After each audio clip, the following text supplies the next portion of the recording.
నేను అడుగుతున్నా, ఒక్కసారి మీరు ఆలోచించమని కోరుతా ఉన్నా.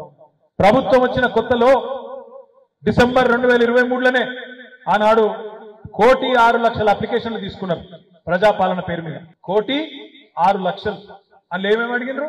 ఒకటే అప్లికేషన్లు అన్ని ఇండ్రి, ఎవరికి రేషన్ కార్డులు కావాలి, ఎవరికి పెన్షన్లు కావాలి, ఎవరికి రైతు భరోసా కావాలి, ఎవరికి నెలకు 2,500 కావాలి, ఎవరికి సిలిండర్ కావాలి, ఎవరికి కరెంట్ ఫ్రీ కావాలి, అన్ని రాయిండ్రి మాకు ఇయ్యండ్రి అన్నారు.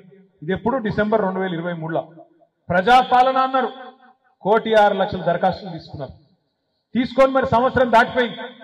ఏమైందా మళ్ళా అంటే మళ్ళా దరఖాస్తు పెట్టుకుంటారు. దేనికి మళ్ళా దరఖాస్తు? ఇందిరా మిల్లుకు పెట్టు, కుల గణన అని చెప్పి మళ్ళా ఇంటికి సర్వే. ఇలా ఎవడన్నా బతుకుతున్నా ఈ ప్రభుత్వంలో అంటే ఒక జిరాక్స్ షాపులకు మాత్రం గిరాకీ బాగున్నారు. ఏడబడతారు జిరాక్స్ షాపులలో మాత్రం తీసిందే తీసుడు, ఇచ్చిందే ఇచ్చుడు. ఒక్క పని సంవత్సరం దాటిపోయింది, 14 నెలలు పడ్డది. ఒక్క పని అయిందా? ఏదన్నా ఒకటి డైలాగులు పెట్టినంత అల్కగనా? డైలాగులు ఏమైనా మస్తుగా చెప్పచ్చు. లాగుల తొండలు ఇడుస్తా, మెడల పేగులు వేసుకుంటా, గుడ్లు వీకి గోటీలు ఆడతా, డైలాగులు మాకు కూడా వస్తాయి. డైలాగులు కొట్టినంత ఈజీ కాదు పని చేస్తుంది.